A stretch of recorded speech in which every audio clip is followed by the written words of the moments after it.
Hey, what's up, everybody? Welcome into SEC After Dark. We've got a basketball team, folks, and I'm your point guard, Corey Burton. Joining me is my shooting guard, Stephen Willis, the point forward, Mike Huseman, the power forward, Jake Thomas, and the man in the middle, Jeb Beecham. So we got our basketball team. Our coach, well, I don't know where he went. He retired, so we're just wandering aimlessly down the court, but it's okay. Anyway, what's up, boys? Rick and Bonnie, welcome in. Hey, Rick and Bonnie, it's because in honor of Rick and Bonnie showing up, it's lava time.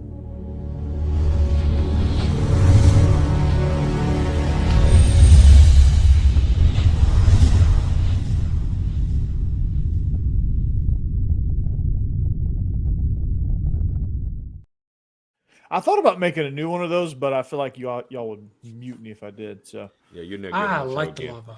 Yeah. I like the lava is good. Okay, all right, lava's here to stay. So, well, we got a, I guess you could say, exciting slate of games, just on the sheet here. Some cupcakes in the mix as well. I was looking at the side over there, and I'm like, week 13 and cupcakes, and then I saw Tennessee at Florida. I'm like, oh, okay, yeah, it is cupcake week. Yeah. For which one? For Florida. That game's going to be interesting, though, because, Joe, I know you know, but I don't think Tennessee has won the Swamp since like 2001 or something like that. No, it's 2003. 2003, okay. Ole Miss has run twice in Gainesville since Tennessee has won last. That is so crazy. And Ole Miss has played there 4 times. That's wild. Yeah. How does that make you feel, brother? We definitely have some kind of weird hang up about the Swamp. I don't know what it is, but we need to finish that before we go to this 9-game schedule because I don't think we play Florida again for a couple of years. So, hey, our hang up is Oklahoma, apparently. Oh, well, yeah, we lost Oklahoma too. Yeah. Hey, I said that Alabama struggles with Oklahoma for whatever reason, and they do. They just had 2 years in a row is a struggle for them. Yeah, I don't think they beat them in the regular season. Period. And the only win they have is that playoff game. Yeah. To where they just completely jumped on. That's the only time they've beaten Oklahoma. They can beat everybody else. They struggle with Oklahoma. What's so bad is the defense played great in that game. It's just offensively could not get crap going. It just seemed like 1 step forward, 3 steps backwards with that. I mean, Ty Simpson was at an absolute blender. So, yeah. And Oklahoma, the last couple of weeks, they're looking like they did the first 5 weeks before Mateer was hurt. And, when they had that midseason lull, they're looking like they did when they were legit. He's fine. I think he's finally back to being confident. I mean, there's something to that. He's been healthy for a while. He just mentally just not quite there yet, not trusting in, and just for whatever reason, it's just tough to come back from injuries because the whole mental aspect of it can really kind of put you in the tank. So I can't get over I guess it was 247 Sports that Matt Zenitz, is that where he works? Is that on 3? I think that's 247 Sports. Yeah, 247. He referred to if/when Lane Kiffin is hired as LSU's new coach. God. So that's great. Why would he want to go to LSU right now? I understand it's a good program, like a good as far like blue blood, all that. But that crap going on. He just likes toxicity. Yeah, I just wouldn't want to jump in the middle of it. Steve? Unless it was a significant jump up from where you were. Like some smaller school coaches, I get it. But. It's Godfather offers at Florida and LSU. Absolutely. Like $30 million for NIL above rev share. I mean, it's huge numbers everywhere. That's the estimated thing at LSU. I'm not sure what it is at Florida. I still feel like Florida is that much better of a job anyway. And with LSU, it's just a mess going on there publicly. Yeah. Why jump in either one of them? I think he thrives on chaos, so he wants everything to be as chaotic that's problem. Part of it. Yeah. This is one of the most unbelievable self-sabotaging things that anybody has ever done, because you want to talk about somebody that could write his own ticket and never have to pay for a drink in Oxford, Mississippi. It was him. Now I'm not sure he could get a cup of coffee at Ajax Diner. I mean, you've seen his Q rating completely fall off a cliff. And tomorrow at 10 o'clock Central Time, there will be a meeting between Keith Carter and Lane Kiffin on the books, a serious meeting to where it's been planned and scheduled and things like that. And Keith Carter, is his goal is to find out clarity of what is going on. And from where I sit, from where I am, the clarity is he's either going to Florida or he's going to LSU. I don't see any actions that points to him coming back to Ole Miss. Right. That whole Pat McAfee appearance was a smokescreen, right? Yeah, it was all damage control and everything. Because this is what I think is going on. Think. Not reporting, not anything like that. Just think. I think Lane Kiffin wanted to go to whichever school that he wants to go to, and I'm sure that's going to come out eventually anyway. But he also wanted to coach the playoffs, and he was going to announce whichever school he was going to go to about 4 days before the playoffs. So that turns into about a 3-hour commercial for recruiting for the school he's going to. Right. Ole Miss caught wind of what was going on and is like, hey, we have been good to you for 6 years. We have said yes to everything you wanted to do. We are going to say no to this. And at least give us the clarity so we have the ability to not crater our program so that your next job, be it Florida or LSU, has all of these great things that you can have. At least give us that. And the one time you said no, there's been lash outs. After that was like very public trips to Gainesville and LSU. And all of this noise and the teleconference call on Wednesday was absolutely bizarre. If y'all ever have a chance to check that out, check out those quotes. And the Ole Miss fan base has just been put through the ringer, and they don't deserve this at all, not even a little bit. And it's all under the guise that maybe he can come back, when all signs point to him not coming back. He's not behaving like a person that is going to want to come back. Well, and he's probably not wanted now, is he, Steve? Like with all this stuff that he's pulling.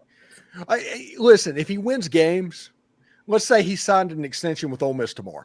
Yeah. If he won 3 games in the playoffs or something like that, or got them to 10 or 11 wins, eventually everything would be forgiven, just like 2022.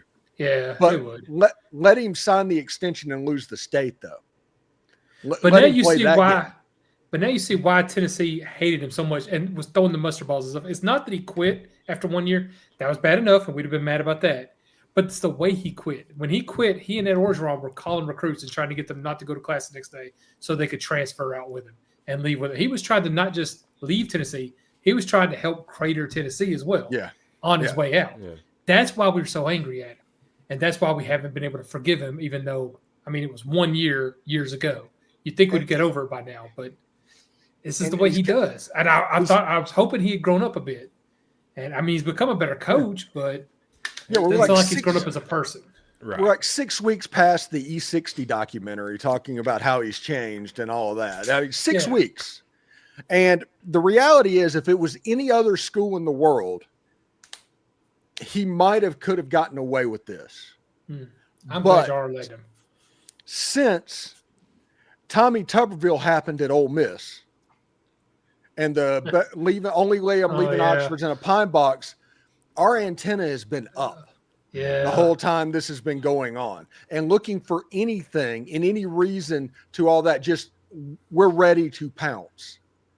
And I think that's the reason this meeting is happening, because it's almost like we found out about somebody trying to Tommy Tuberville 2 weeks before it was supposed to happen. Yeah. So it's on us to kind of prevent it at this point, because we can see the direction that it was heading, because it was absolutely heading towards a 3-hour commercial for LSU or Florida in the college football playoff. That was 100% happening. Yeah.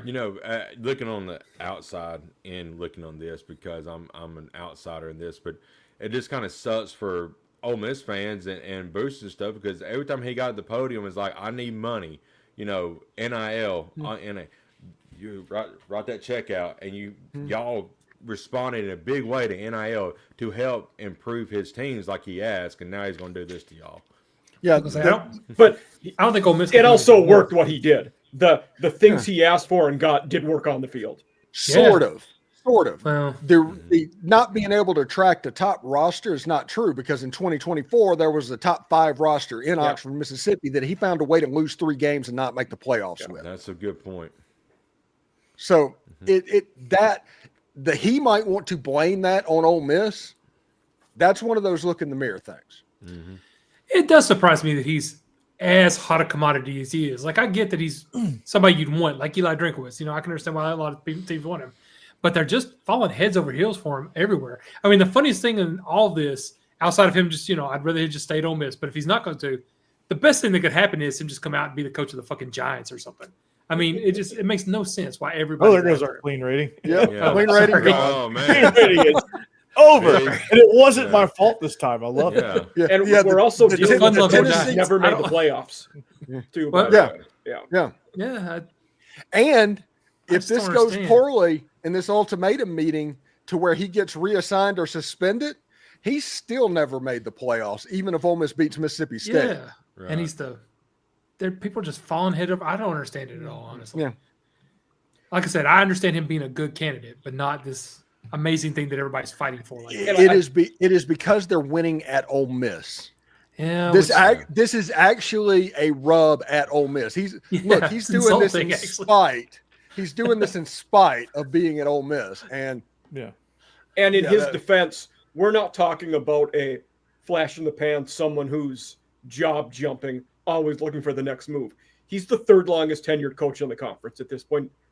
Only Kirby and Stoops have been there longer. He's elevated the program a significant amount. But it makes you wonder if that's by choice. Absolutely. At this point, yeah. I don't know if it was with you, Steve, or someone, but I remember early in the Lane years, I said I didn't think it would make it past the 3rd year before he would go somewhere else. Yeah. And it almost didn't, because that was the Auburn thing. Yeah. Oh, dang, that was only 3 years in. Yeah, that was 22, wasn't it? Yeah. Yeah, it was 22. And then there was an Oregon in there, one of the Oregon changes. When they hired Lanning. There was a Miami scare whenever they hired Mario Cristobal. Remember the Miami? Another Auburn scare, right? No, it was just one, just the Brian Harsin thing. I thought they did it when because I was with Locked On when that was a done deal. So I think that was last season because it was during my first football season. I remember the whole he's going to Auburn talk. No, they were doing Florida at that point. It was Florida pretty hot and heavy. When they thought, Napier might have gotten fired last year. I could have sworn neither of us were working for Locked On in 22, were we? I was. Yeah, Steve was. 22? Yeah. Yeah, I was there. I started in my YouTube channel was created January 6th of 2022. So my concept of time is just off, I guess. Yeah, I get that a lot. Don't worry. But at the end of the day, it's a mess. We'll find out tomorrow exactly where Keith Carter and Glenn Boyce and Lane Kiffin and everything stands at Ole Miss. And tomorrow has a chance to be a pretty weird day. Hot yoga is going to be really cold tomorrow. Yeah. Has a chance to be a nothing burger day, but it has a chance to be a Lane Kiffin weird day. Yeah. Jeez. Well, since we're on this topic real quick, and we ain't got to spend a lot of time on it, but Mike, you may have some insight on this, but is there any rumors or any truth to possibly Sarkisian leaving Texas, going somewhere else, like maybe the Titans? I've seen his name brought up at the Titans last couple of weeks. He said yesterday he is absolutely not going anywhere. Okay. Like he said that in press conference. He said, I'm not going anywhere. What he said. That's a direct quote. So when he's announced with the Titans in January, I guess that'll all go out the window. I mean, I don't know who. I don't think he leaves now, though. I don't. I don't think he would have said it the way he did it and been that emphatic if he was considering it. Nick Saban was that emphatic when he was. I was going to say we had Saban 18 years, but anytime his name got brought up, it's just like, just freak out a little bit. But yeah, it does seem. I don't know. It does seem like that's the one thing that can attract them way faster is the NFL. Whenever you hear I'm definitely not going anywhere. I think the difference there is Saban hated it in the NFL. I think Sark really likes what he's doing now and enjoys Texas. Why wouldn't you? You have everything you want. I mean, he should. I don't think he Yeah. should go anywhere. I just nothing would surprise me these days because I thought Lane Kiffin was solid and set at Ole Miss. And I've just been through so many terrible coaches since Jeff Fisher was fired from the Titans. I was about to say terrible coach. Well, yeah, I know. I was like, yeah, you're stop that. Yeah, we're going to have to stop that one right there. I liked Vrabel. I was kind of mad when they I love Vrabel. He was like one of the best ones. But Ken Wisenhunt, come on. Man. Yeah, that was terrible. Oh, what in God's name are we doing? Mike Mularkey. Mike Munchak. Munchak. I'm like, what? It was a great offensive line coach, but right. Yeah. Vrabel's the only good one we've had since early Jeff Fisher. Yeah. Yeah, and they fired him for bad ownership. No good reason. Yeah, it is bad. It's bad ownership, big time. Yeah. Bad ownership. I don't think anybody disagrees with that except the owner. So when this show blows up and we become multi-billionaires, we're going to buy the Titans. That'd be awesome. I'll sign the check right now. Yeah. Jake, do you think Mike McCoy has a chance at the job full time? He was okay with the Chargers the first go around. And, they looked a little better offensively, but it's something's still not there. I mean, they're still losing ball games, but they're a lot more competitive, but they're still losing. I don't think they'll. I think you need a younger coach, and of course that didn't work last time. It did. Yeah, that's my only problem is. Yeah, they tried the young offensive guru, and that didn't work. Well, we got to have offensive talent first. We have no offensive talent besides Cam Ward. Our GM sucked. Yeah, and I'm not. And our GM sucked so bad that it's like making me doubt this new one. And I think this new one's okay. I think this new one's pretty good. But talking about bad GMs and bad ownership, you're talking about the Falcons. My God, they're awful right now too. Oh, poor Falcons. Yeah. They look rough. It's just such a loaded roster offensively, man. You got all those weapons, and you just can't do. And poor Michael Penix, dude, tore his ACL again. Yeah. You got to wonder if he's coming back to football. How many times has he messed up his knees? It's a great question, Jeb. I know the answer to that. In his 8 seasons as a college and NFL quarterback, 5 of them have ended with a torn ACL. Jesus. That is wow. Yeah. I mean, God.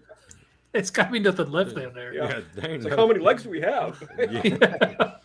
That's God. I mean, that's like the running back the Titans got Tajay Spears that doesn't have any cartilage in his knees at all. Right. Yeah. It's, And sorry, I kind of got disappeared. I'm kind of doing the Adam Schefter thing at the moment. But can I just say about this? Shefty Willis here. Yes, sir. Like every 15 minutes, some other text message or phone call comes in with something completely different. I've never seen a coaching search where Florida 100% believes they're getting Lane Kiffin. LSU 100% believes they're getting Lane Kiffin. And Ole Miss is still at like 70%. That's why I'm saying it'd be funny if he ends up going like to the Giants or Titans or something. Yeah, and just everybody thinks they've got him. Arkansas Jerry Jones just throws out all this money. They 100% believes. And people that are saying that Florida is out of this. Florida is not out of this. No. And that is interesting. But yeah, sorry if I get spacey, I apologize. Yeah, that'd be awesome. Go to Penn State. No, well, it can't be Virginia Tech. I was gonna say at Penn State he'd win at least 9 games a year. I'm just saying. We get fired. Well, yeah, and still get fired. Yeah. Penn State's like, nah, we're looking for the offensive line coach from Bowling Green. That's who we're targeting. That's who we're zeroing in on. We fired a guy that wins 10 games a year. We're going to hire a receivers coach from Ohio State because they won a few games. Yeah,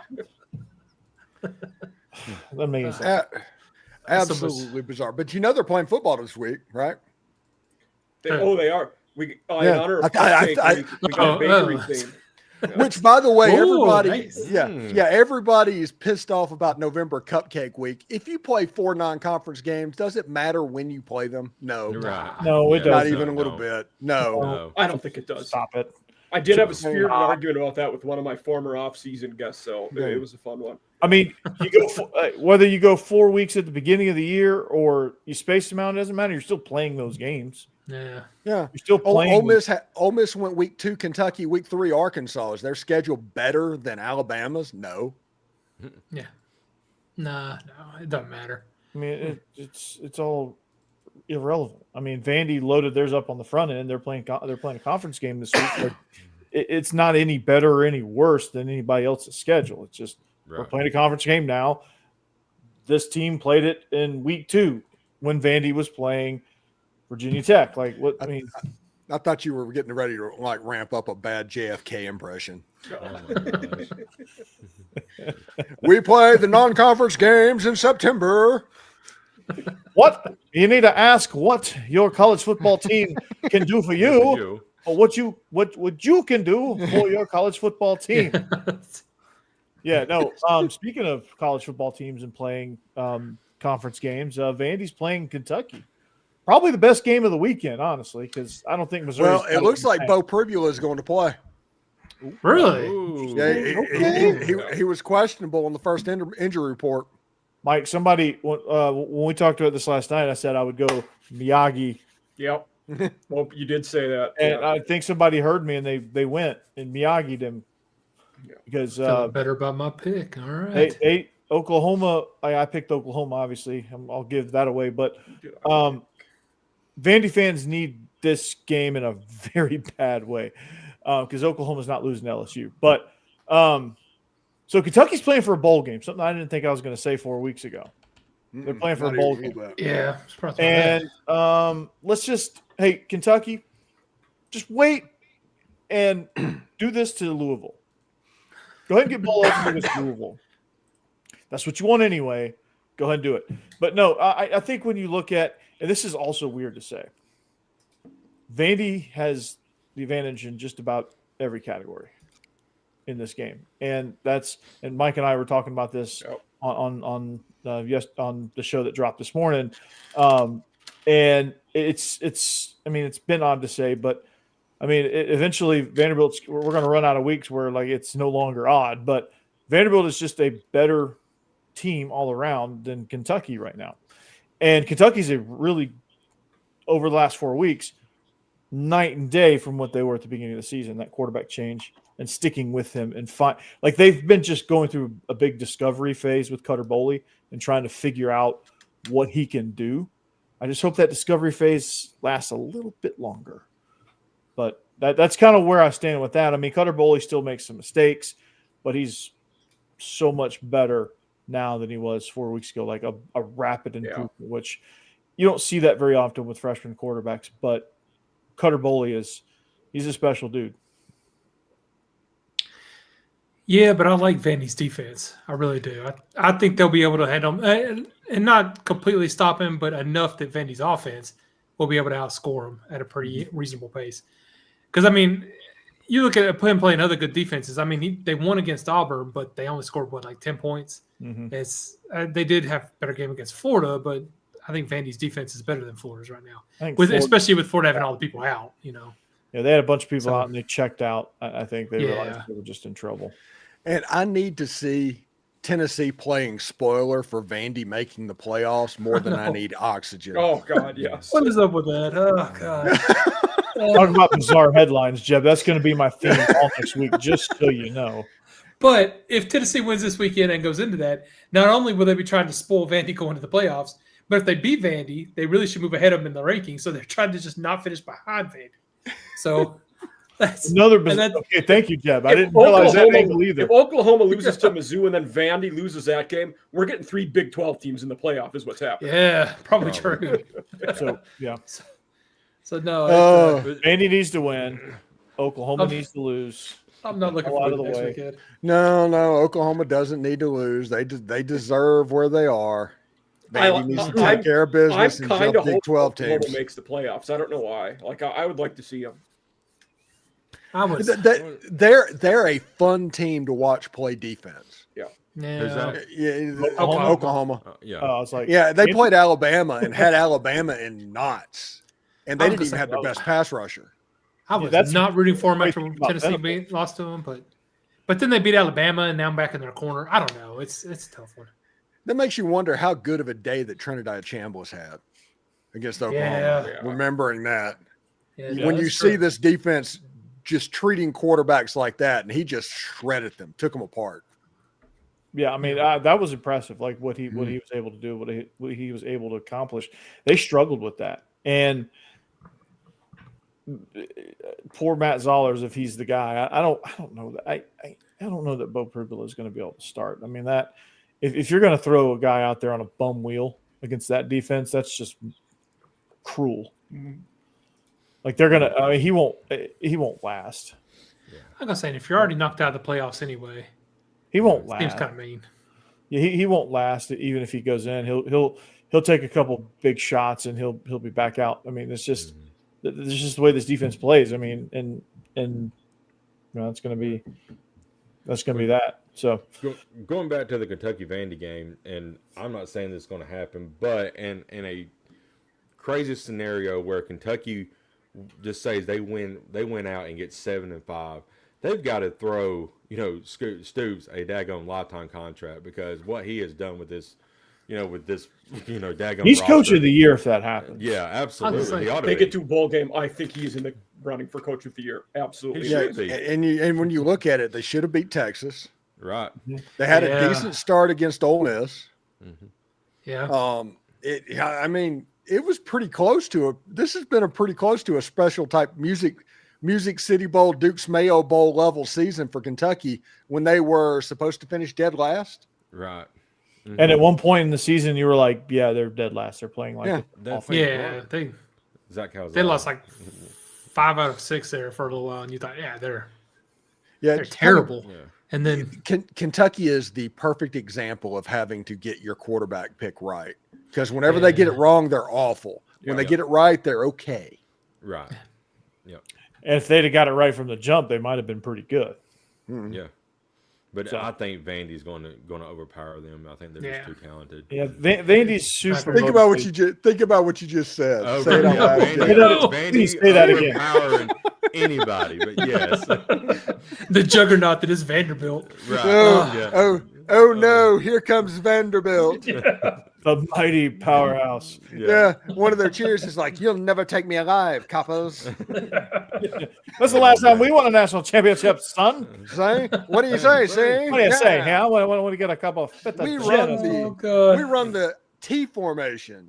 What was the one quarter when they was it scoring all the points or winning a title where the last time they did it, the quarterback ended up dying in World War I? Yeah, something like that. It was last time. Oh God. Okay. The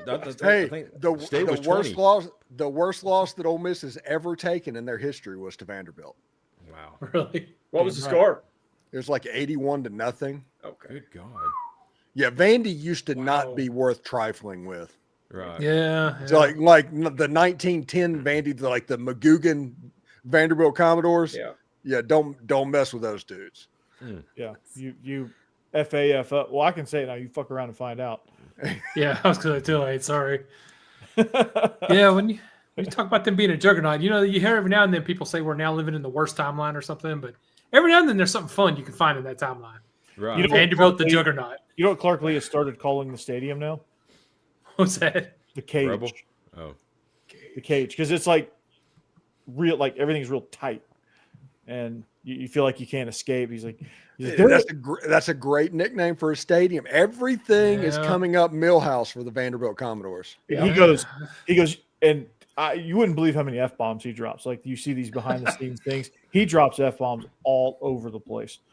And he's like, yeah, Auburn is about to realize they're in the fucking cage and they got nowhere to hide. Send their asses back to the buses. Oh my.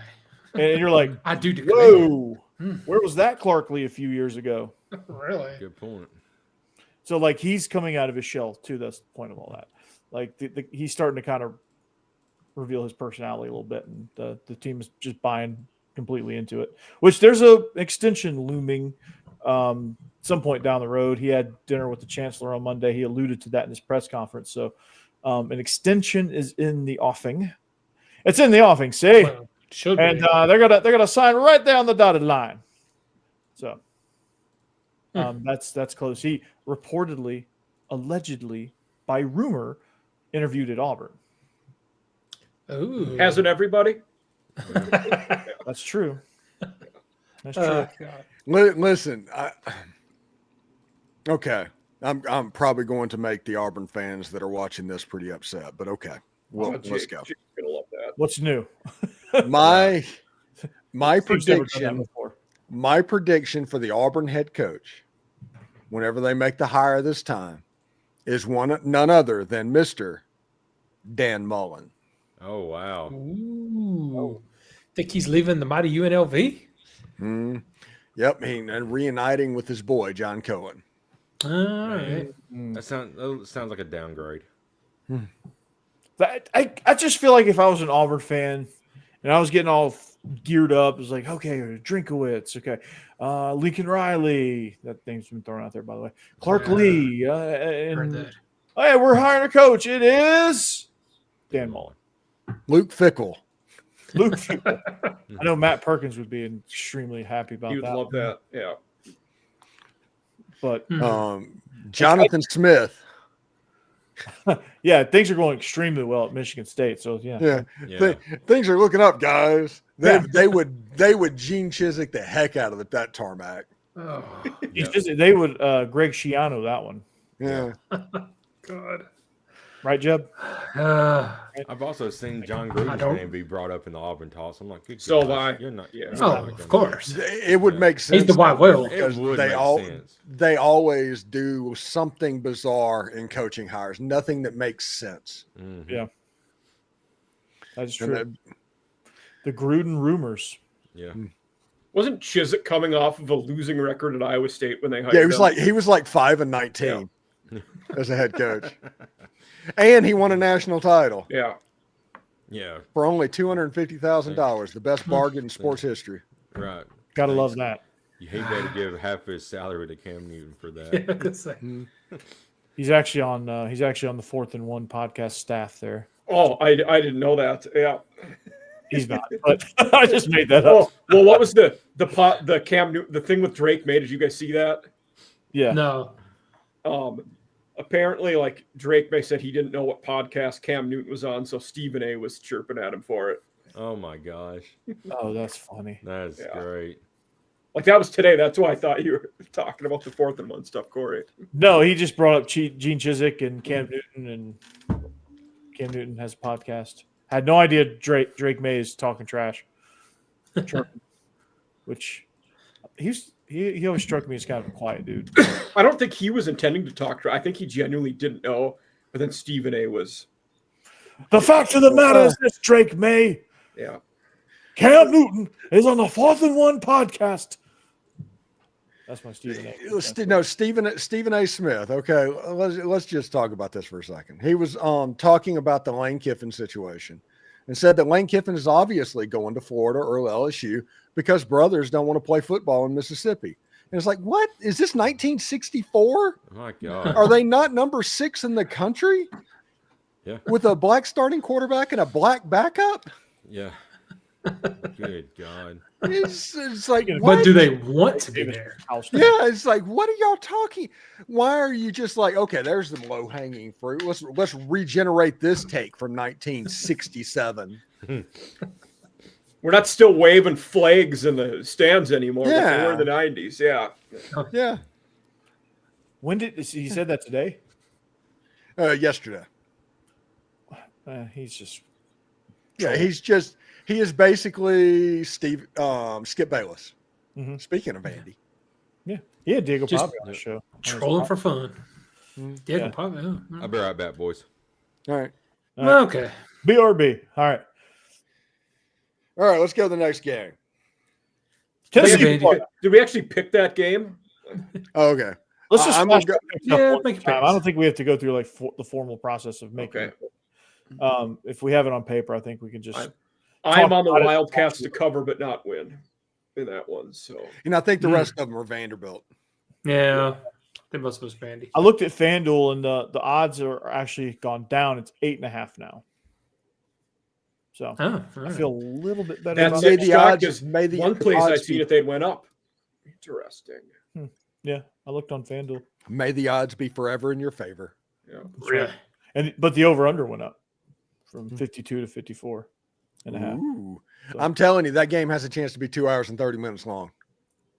it's gonna be a quick one. Mm-hmm. Diego's last chance. That's how I feel about Oklahoma, Missouri. I think that's going to be a fast game. They're going to run a lot. Yeah, there's not a whole lot to talk about with that game. I mean, it's just Oklahoma's defense is just going to terrorize Missouri, and there's not a whole lot Missouri's going to be able to do about it. Missouri's defense is good too, but if they can't win, Oklahoma's is better. Yeah. Who has the better running game? Missouri. I like. Missouri's is really good, but Oklahoma's defense is bigger. Yeah. Yeah. Okay. You can't put Zollers if he's playing quarterback in 3rd and 7. Yeah. You need to run it. And I think with when you have a great running game, I think when you're going against a great defense, your quarterback has to bail you out just a few times. Yeah. I don't think Zollers is good enough against that defense to even do that. That defense is special.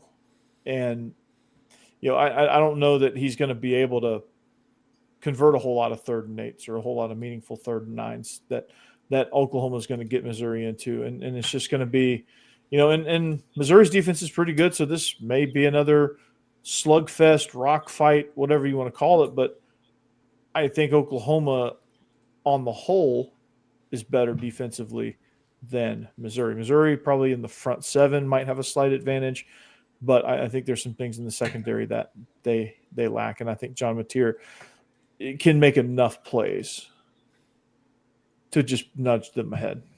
Mm-hmm. That's my feeling on this one. What about you, Mike? I'm leaning Sooners in this one. For me, I didn't know about Pribula possibly coming back until today, so that surprised me. I think that certainly changes it. I think this Oklahoma team is surging at the right time. If they win their last 2, they are not a team I would want to face in the playoffs. I think on their day they can beat anyone.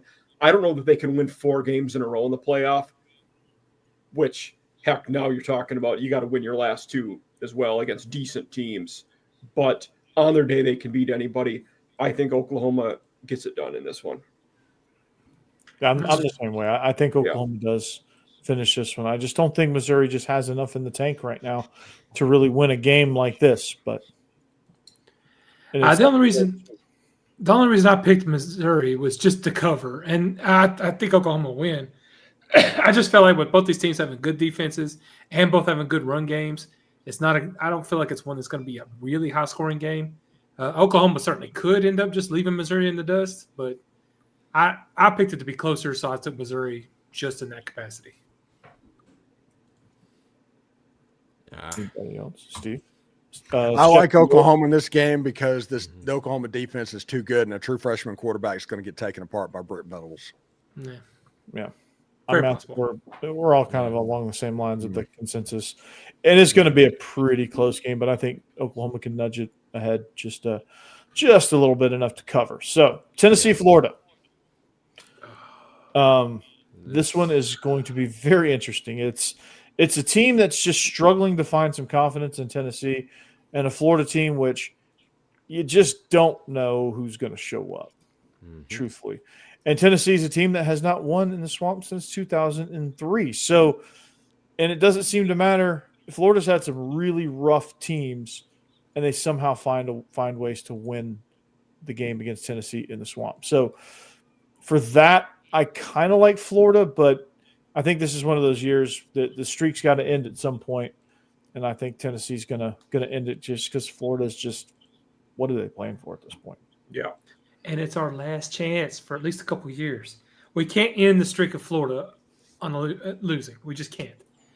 So I'm praying Tennessee figures this out. They got the better offense. They're going to score a lot. But with their defense, Florida's going to hit at least a few big plays, and they're going to end up scoring too. So can we just stay ahead of them? I would say yes if you were just looking at 2 teams on paper.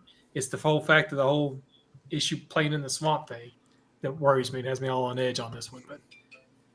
But I think Tennessee's the better offense. I think they win. I didn't realize in looking in this one, since 2005, Tennessee's only won this game 3 times. Yeah. They've had a lot of problems. Yeah, they've only won in Gainesville twice in the last 60 years. And that was back-to-back times down there in 2001 and 2003. I mean, it's crazy. God. Yeah, that's what I'm saying. And with that rivalry going away, we need to end it with a win. We just need to. Of course, I felt, it wasn't the same thing, but felt that way about Georgia too, kind of. And we didn't win that one. Came close, very close, but couldn't do it. This spread surprised me too. Same, the Oklahoma one was bigger than I thought it would be. This one's not as big as I thought it would be. 3.5. Yeah. They're respecting that problem playing in the swamp thing. Yeah. That defense is good, and they're legitimately good defensively, but they're losing a lot of players to injuries. If you look at their injury report, my goodness. Oh yeah. Another pass rusher's out. We just found out this week, so they're having issues. Yeah, I'd say. Yeah, I'm thinking the Vols are going to cover in this game because it's only a 3-point spread, and you win by a touchdown is an easy cover. So yeah, give me the Tennessee Vols. Yeah, same. I think it's just they're just due. A lot of people out for Florida. And Florida has no chance at even the playoff they have no game. chance for anything. Yeah, they got a interim coach that's he's just there. Yeah. So, I mean, they're trying to show, what they have for their next coach, aka Lane Kiffin. So they may play inspired, but inspired. I don't know. But, that game already happened. I know. Yeah. Of course, Magway in his head could already be gone too. You never know. You're right. I just don't. I know the history's there and all that, and it's in Gainesville, but I just don't see how they hang around with this offensive juggernaut in Tennessee. So they can't keep up scoring wise for sure. Yeah. I will say last week for Florida, DJ Lagway looked a ton better in front of his potential new head coach in Lane Kiffin. He definitely played inspired there. I don't know, but but we'll all hope it's because he's transferring to Ole Miss. We'll see. I think on the Lane train thing, I think the bridges they're on fire. Yeah, they might not have burnt them down, but they definitely are going to need some repairing before you can cross them. Yeah, I was going to say he can cross them right now. He can put out the fires, but he needs to do it very soon. Yeah, once that bridge is gone. Yeah. And we'll see what happens tomorrow at 10 Central. Yeah. That should tell us a lot. Yeah. Yeah. Rooting for Mizzou and USC this weekend. Rooting for Kansas. Oh, the Trojans. Okay. Oh, Trojans. But I don't know. But if like, USC wins, then they jump ahead of Vandy, I think. Rick and Bonnie, really? I think Rick and Bonnie's not rooting for what's helping Vandy. Yeah, they were worried about Alabama. Yeah. Okay. And that, I guess that helped. Alabama in Greenbow, Alabama. Yeah. I think Alabama, unless they just got to win. Just win. They of course this weekend is annoying because it's Eastern Illinois, but you beat Auburn, and then you make the committee decide whether if you lose a game in the conference championship game, they said they weren't going to penalize you. Alabama will have 3 losses at that point. Do they stay in, even though they lost their conference championship game? Yeah. God, you wouldn't think it 10-3, but who knows? Yeah, right. Anything can happen. It should be interesting to see. Yeah. Hey, they want Ole Miss out of it, and these are the same people that lost their mind when Florida State got left out, but they think it's only fair that Ole Miss gets left out if Lane Kiffin's gone because that's the difference than the players actually on the field. I was wondering about that. If y'all lose the Egg Bowl and Lane Kiffin leaves, will they try and use that as an excuse? Yeah, they would try and use that as an excuse. I mean, the chairman of the the head honcho there said that the reason Alabama got put behind Notre Dame is because of rushing statistics. So, they're not rushing the ball real well. I'm not really. Well, to be fair, that's Hunter Yurachek, who is the Arkansas athletic director. Right. He may not know football. Yeah, I know. He don't know ball, guys. Hey, Paul, he don't know ball. I'll hang on listen. Nope. Yeah. Paul. So, yeah, it don't matter head to head. Don't matter. No matter where your wins are. how you win. It's all about the rushing stats. So yeah, we got to have 500 yards on the ground this weekend. Which you'll get penalized for running a score up on November cupcake. Right. Yeah. Ole Miss did. Ole Miss dropped down a line, and after winning 49-0 and outgaining the Citadel 600-100. Yeah, right. They didn't beat them by the imaginary offshore spread of 55 points. Got penalized. And it's like, oh, you struggled with the Citadel. Good teams win, great teams cover. Yeah. Well, it was a no-line game, so technically we did cover. Yeah. Yeah. You didn't cover the bet that was in the Dominican. Oh, my gosh. Yeah. Oh, goodness. The dual fan sports line was 56.5 for Ole Miss. Oh, yeah. The dual fan. Yeah. The thing about it is, if that scenario happens where Alabama beats Auburn, then they lose to the championship game and get left out. I mean, a lot of people are saying you will not see anybody want to play a championship game again if it comes to that scenario. Well, if they lose to Auburn, are they out of the championship game though? I mean, there's a lot of weird stuff that could happen. Pretty much. But because I think so. They at that point, if Texas wins and Alabama loses and Ole Miss wins, Ole Miss takes the spot. Right. Otherwise, it's Texas A&M. If Texas A&M just beats Texas, they're in. Mm-hmm. And they would play Alabama. And Alabama, if they lose to Auburn, that's how Georgia gets in, essentially. Yeah. And Georgia beats them out of Texas. And you can't have a tiebreaker that includes Georgia and Texas A&M because they never play each other. Right. They still haven't played in Kyle Field. I know. Wild, dude. Yeah, Georgia's played in Austin as an SEC member before Kyle Field. Yeah. That is so bizarre. How does that happen? I know that is the case. Why? The SEC schedule, whenever Texas A&M and Missouri came into the league, was so messed up that it took the two teams coming in and going to this new format for it finally to correct itself. Because I know right when they came in, the Gamecocks became A&M's permanent crossover team. Yes. Lifelong and then Missouri ended up playing them every year because Missouri was in the East. I mean, the SEC just messed up a bunch of stuff. And now we play for the Mayor's Cup because both cities are Columbia. Mm-hmm. Yeah. I'm actually upset. I was kind of hoping Mizzou would be one of the Gamecocks' permanent rivals. They're not, but I was kind of hoping they would be. That would have been fun. Yeah. Shane Beamer did say, I think next year they're going to be in the college football playoffs, I believe. Oh, 100%. Take it to the bank right now. Yeah. Yeah. So totally believe it. We got ourselves a worst to first brewing. No, we're going to be ahead of Arkansas. So go to Dual Fan, King Draft, and online bet. Wow. Okay. I get what you're doing. Yeah. I get it. You don't have to say anything about Bet Online because that is an offshore bet. Oh, yeah, that's right. Yeah, that's right. Yeah, that is offshore. Okay. Yeah, that's right. Costa Rica, I think, right? I don't know where it is. I'm a FanDuel man myself. Yeah, that's true. I love FanDuel. What do we have left? We need to. I mean, we got 10 minutes left. Yeah. Let's do some bacon. All right.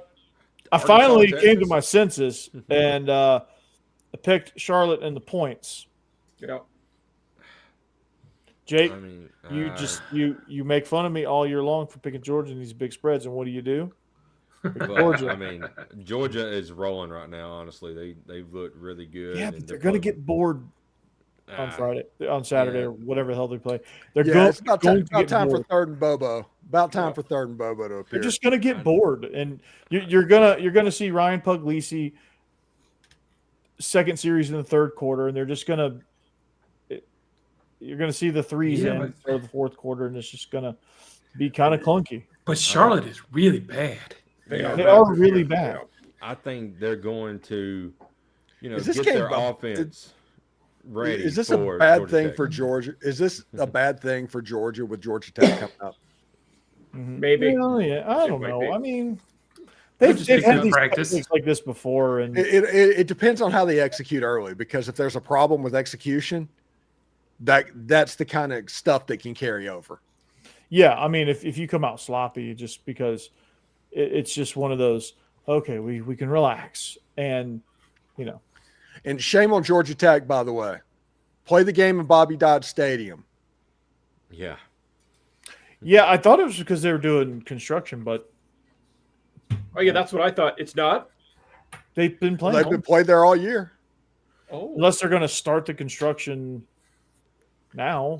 Yeah, and then why not wait 2 weeks to start the construction? So are they playing it at the Benz this year? Yeah. Okay. I didn't know that. It makes no sense. Like I thought, when I saw that game announced there, I was like, oh, they're renovating, which they are, but the renovations haven't affected.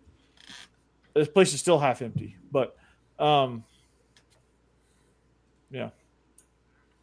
And I've also, speaking of Georgia Tech, I've heard Brent Key is a bigger player at Florida than one would think. He has more interest there than one would think. Really?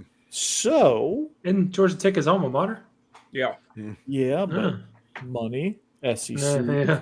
What color does he bleed if you cut him open? Yeah, seriously. Jeb, don't actually go cut him open, okay? No. Yeah, right, Jeb. Don't. Come on, man. Google, what happens if I slice Brendan Key's throat? Yeah. No. What color does he bleed if I slice Brent Key open? I'm going with Charlotte. Yeah. I'm also on Charlotte. Yeah, I picked against the spread, but yeah. Cassidy and Jake are the only ones that looks like they're on Georgia. I think we're good here. Yeah, Georgia's going to win. Georgia's going to win 45-7, but that's no. Let's break this game down further. So when we didn't talk about Texas, Arkansas. I mean, do we need to? What does Becky know that the rest of us don't? Is the question in this game. She never picks Texas. She hates Texas. Yeah, she's the only team that picked Arkansas, and she's in first place. So yeah. that's true. Yeah. That pick wasn't because she's in first place. That pick is because she doesn't like Texas. I think anyone but Texas. I think it was our boys, Biscuit and SEC boys, but I remember one of them saying the other night, I think we can move on. Arkansas hiring Bobby Petrino because they haven't won a game since he took over. So they've looked downright dreadful. Actually, they cannot win a one-score game. They cannot win a one-score game. Nope. And it's pretty funny. I was listening. I was actually tuned into Locked On Razorbacks today. John Neighbors is one of my favorite dudes ever.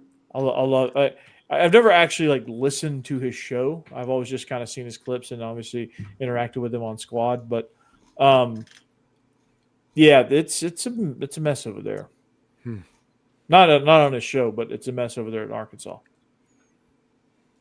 Yeah. Are they going to end up hiring Eric Morris or Alex Golish? I feel like one of those two is probably the favorite at this point. Probably Ryan Silverfield.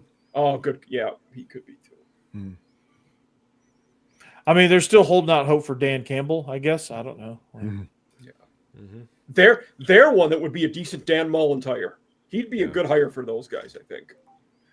Yeah, and what you need is somebody that has the willpower to organize Walmart, JB Hunt, and those Tyson's Chicken into one collective thing. And if that happens, Arkansas could get scary. But the problem is you haven't found a coach that can do that.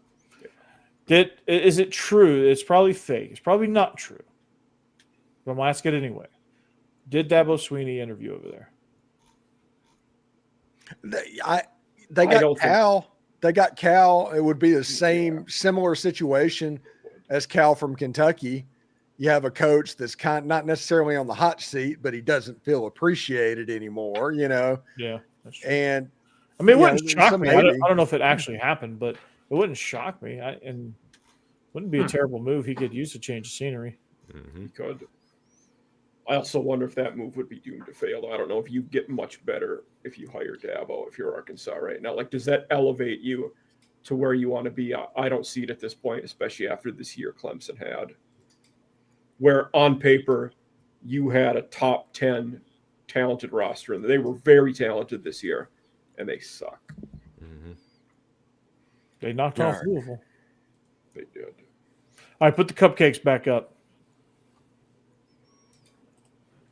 I think we're all on Texas. All right, except Becky. Yeah. And Coastal. Jake, Cassidy, and Bossman. Bossman, explain why you like. Oh, just kidding. Jake and Cassidy on the South Carolina train. What do you guys see that I don't? An SEC team against the Sun Belt team. Yeah, and I think Illinois Sellers Which one's the played Sun a little Belt? bit better. Played better the last couple of weeks. So, yeah. Sorry, Mike. I would not take South Carolina favored by 25.5 against Air. No, they're just they just need to finish out the season and just reset. I mean, Mike Shula did some irreparable damage that they can't take care of until they hire some new blood at offensive coordinator. It just is what it is. They're not going to cover the spread. They'll win just fine. Next week will be the least hyped Palmetto Bowl that I can ever remember. Neither of them or Clemson have anything to look forward to. They both just want to check out and get to the offseason. Yeah. And Coastal Carolina, the mythical chickens against the fighting chickens. I guess we can talk about that a little bit. Yeah. Right. There's at least a storyline after the game. Yeah. No. We could talk about Coastal with the other Tim Beck as their head coach. Yeah. Tim Beck. I don't know if the Chaucer Roosters. Yeah. The Chaucer Roosters versus the Fighting Roosters. Mm-hmm. Professional Fighting Roosters. Yeah. I don't know. I feel like South Carolina can get it done. They're going to finish the season strong and then work on building for their playoff run next year. Thank you. I hope so too, Jake. I mean, they'll win by 3 touchdowns, but guess what? That's not a cover. I'm going to say, if the same offense that showed up at the first half of last week's game shows up, right, they could put up a lot of points. Then they win at halftime and never came back out. Yeah. But Coastal Carolina's no A&M when it goes to making a comeback. But they're still not a bad team is the problem. So yeah, I was very disappointed in that because I was like, man, South Carolina's been holding back. Well, Mike Shue's been holding back, South Carolina, and then they didn't come out in the second half and play. I mean, you've got to at least get a field goal. They should have kicked. They were in field goal range and passed it up. Right, and then lose by 1. Man, awful. That's pretty terrible. But not a good look there for Shane. And then he comes out and says, "Yeah, we're going to be in the playoffs." You're like, after that, yeah. That's bold. I feel like, Shefty's getting up. Yeah, something going on. So now I feel like if South Carolina was playing Charlotte, I would pick that spread. But we're going to go into Coastal Carolina's good enough. Rick and Bonnie, we cannot do 2 minutes yet because Steve has got some sort of bombshell happening here. So we're going overtime, Rick and Bonnie. So hold your horses. So let's see. LSU, Auburn, Alabama. Steve's going to come back, and Kiffin's going to be announced as the head coach for the Giants, probably. Hey, I'll do it. Go to the NFL. I said this in our chat this week, but if there was a line on the Western Kentucky LSU game, I would probably have to pick Western Kentucky. There is. It's 22.5. Yeah. I probably still pick We just Western didn't pick Kentucky. it. Yeah. Some betting sites didn't offer a line. Some did, and the 22.5 was the one that I had seen. And that's a very interesting number. Yeah. Yeah, because it should be more. But can they score 22 points? At this point, I don't know. Apparently, Kiffin's going to be the head coach of the Guangdong Dragons. Good. Yeah. Awesome. He's going to pull a Ted Lasso and go take over a football team. Tomorrow we'll hear he's going to take that Saudi Arabian money. Right, there you go. He's going to the Live Tour. What the hell? How could you turn it down? I get it. He's going to play Live Golf. What a move! All right, 2 minutes, Corey. I was waiting for you to get back for 2 minutes. So okay. Yes, 2 minutes. Okay, so we are SEC After Dark. Thank you for joining us. Thank you for tuning in each and every week for the fun that we have. To Hammer, congratulations on your upcoming wedding. Yep. And hope you guys have fun and safe travels back to wherever you live afterwards, and hope you guys have a blast at your wedding. So Biscuits and SEC is a show you should check out. They did a phenomenal job this week, as they do every week. It's no surprise. So be sure to check them out each and every week as well. Jake Thomas, Bama After Dark, the double shot of Alabama coverage. Check him out each and every week. He does the solo mission on Bama After Dark, and he does the he tag teams with Stacey Blackwood on Tide Talk Live, and they put together a phenomenal show. So you should check that out. Check both of those out as well. Jeb, at some point, yep, can't see me, can't find me, can't find you, can't see me. You can find him here though. Yep, that's Jeb Beecham. He's our resident volunteer. Mike Huseman, off-season After Dark, and a regular on Locked On Vandy during the week, and a regular on the Locked On Ole Miss pregame show, which I don't know if that'll turn into a weekly spot after football season. That remains to be seen. The only man that can answer that is the Stephen Willis. He is my shooting guard right here. He's scoring all the buckets with 15 million subscribers. Mm-hmm. And the most watched Ole Miss podcast from the Locked On Network. There you go. Stephen Willis. Apparently when he talks, they listen, because he said something and Lane Kiffin immediately went on Pat McAfee to go, whoa. The boys got pulled. The boys got pulled. That's all I'm saying. He's got some pull now. He's got pull. We might need to increase the frame size here. Yeah. His hat's gone up a couple notches, but I kid. But dude's killing it. And then Locked On Vandy, we're over 1,000. We're over 1,100 now. Nice. We're cruising. So make sure you check that out. The Diego's last dance at First Bank is this weekend. So make sure you check that game out as well. And then it'll be on to who's next. Who's the next QB1? That'll be a fun run of shows there. Until next time, please check us out, SEC After Dark. Follow all of us. Our handles are in our name tags. Make sure you follow all of us and follow the show. And we thank you for joining. Bring a friend. Next time, 450 of you guys. Thanks for showing up. And we'll check you back here next week. Anchor down. Go Dogs. Howdy toddy. Good luck, Hammer. Gig 'em. No. There you go. Woo pig. Boiler up. In stream.